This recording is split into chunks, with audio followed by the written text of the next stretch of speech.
Muy bien, entonces continuamos. Recordemos que una función f de x, su expansión o su representación como una serie de potencias es la derivada de orden n evaluado en a sobre factorial de n, para el n variando desde 0 hasta el infinito de x menos a elevado a la n. Y recuerde que si a es igual a 0, entonces se llama la serie de Maclaurin. ¿Ok? Pues en este ejemplo nos piden que desarrollemos la serie de Maclaurin para f de x igual a la x. Evaluamos la función obviamente en 0 y esto es 1. Calculamos la primera derivada y esto es a la x. Evaluamos la primera derivada en 0 y esto es igual a 1. Pues, y esto es c sub 1, ¿verdad? Evaluamos la segunda derivada. Perdón, calculamos la segunda derivada que sea la x. Evaluamos la segunda derivada en 0 y esto es igual a 1 también. Y esto es igual a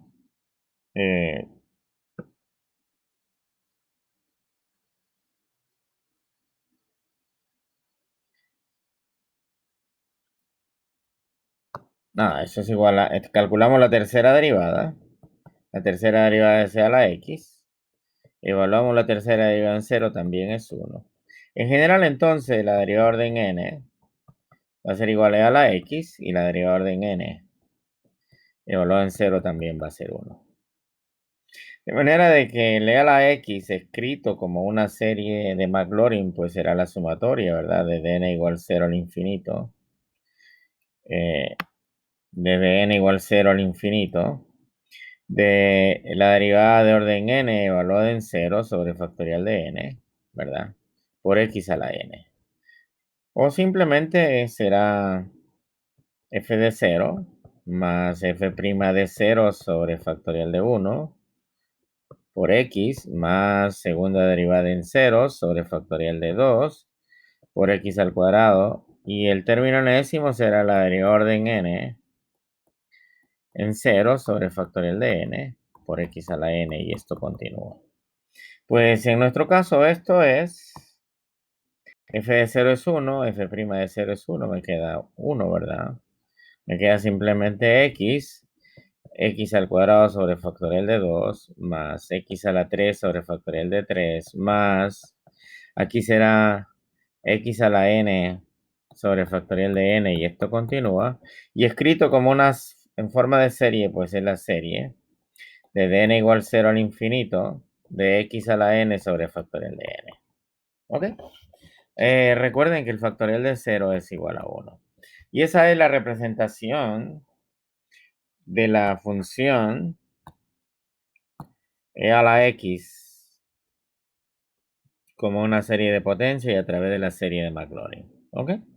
Ahí tiene el primer ejemplo. Entonces veamos un segundo ejemplo. Digamos que ahora queremos la serie de Maclaurin para f de x igual al coseno de x. Pues nuevamente tenemos que calcular f de 0. F de 0 es igual a 1. La primera derivada de f es negativo seno de x. Cuando evaluamos la primera derivada en 0, esto es 0. Calculamos la segunda derivada y esto es negativo coseno. Y la segunda derivada entonces en 0 será igual a negativo 1. La tercera derivada será seno de x. Y entonces la tercera derivada evaluada en 0 será igual a 0. Cuando nosotros calculamos la cuarta derivada, hasta la tercera ustedes ven que son palitos, ¿verdad? A partir de la cuarta derivada se pone el número de la derivada entre paréntesis. Y esto es coseno de x. Y la cuarta derivada evaluada en 0 es igual a 1. Tenemos la quinta derivada, que es igual a negativo seno de x. Y entonces la quinta derivada en 0, pues es 0. Calculamos la sexta derivada y la sexta derivada de negativo coseno de x. Y la sexta derivada entonces en 0 es igual a negativo 1. Observen algo bien interesante y es el patrón que usted va a tratar de determinar. Mire usted. La serie solamente tiene, cuando el n es par, pues es 1, negativo 1, 1, negativo 1. Y cuando el orden de la derivada es impar, es 0, 0, 0. Eso implica de que esto va a ser una serie, ¿verdad? Va a ser una serie alternada, ¿correcto? ¿Ok? Va a ser una serie alternada. ¿Y qué forma tiene entonces? Pues la serie de potencias del coseno, el coseno de x, entonces podemos decir, el coseno de x, su desarrollo como serie de potencias será la sumatoria de dn igual 0 al infinito de la derivada de n en 0, ¿verdad? Sobre factorial de n por x a la n. Y esto pues será f de 0 más f' de 0 sobre el factorial de 1 por x más f segunda de 0 por x al cuadrado sobre el factorial de 2 más f tercera de 0 por x a la 3 sobre el factorial de 3 más la derivada de orden 4 en 0 sobre el factorial de 4 por x a la 4 más, y esto pues en algún momento tendrá por aquí la derivada de orden n, obviamente esto va a ser de alguna manera como menos 1 elevado este, a la n, ¿verdad? Por la derivada de orden 2n, o simplemente en n, ¿verdad? La derivada de n en 0 sobre el factorial de n por x a la n. Y esto va a continuar. Pero aquí lo interesante, y habíamos mencionado, de que todas las derivadas de orden impar son ceros. Por lo tanto, esto es 0, esto es 0. El siguiente es 0, ¿ok? Y solamente voy a tener términos pares, de manera de que esto es 1 menos, ¿verdad? Porque la segunda derivada en 0 es negativo 1. X al cuadrado sobre factorial de 2. Más x a la 4 sobre factorial de 4. Menos x a la 6 sobre factorial de 6. Más x a la 8 sobre factorial de 8. Más, y esto va a continuar. Y cuando yo llegue al término, pues, n-ésimo, que es lo que voy a tener. O al 2n, ¿verdad? Voy a tener menos 1 a la n por x a la 2n sobre 2n factorial. Y esto va a continuar. Esto escrito como una serie, entonces, es la sumatoria de negativo 1 a la n. Y mire que solamente tengo términos pares, por lo tanto, es x a la 2n sobre 2n factorial. Importante, ¿verdad?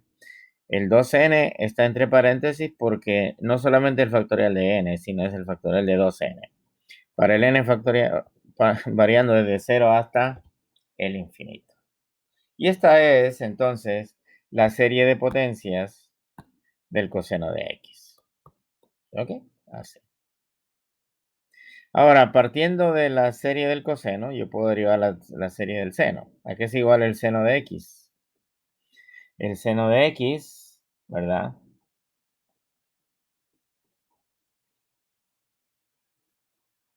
Lo puedo obtener integrando ¿qué cosa? Integrando.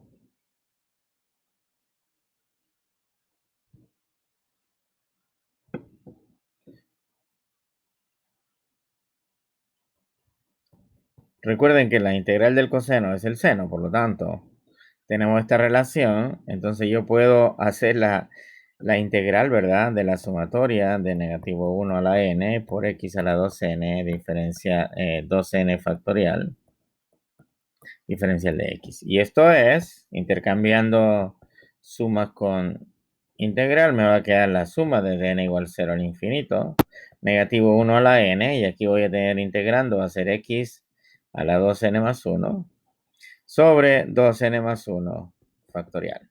¿Ok? ¿Por qué? Porque aquí voy a multiplicar a 2n por 2n más 1 y eso me lleva a 2n más 1 factorial. Y esta es entonces la serie de Taylor para el seno. Y observen ustedes la serie de Taylor para el seno. Solamente tiene términos impares, a diferencia del coseno, que solamente tiene términos pares. Yo espero, ¿verdad?, de que usted recuerde siempre cuál es la serie de a la x, la serie del coseno y la serie del seno.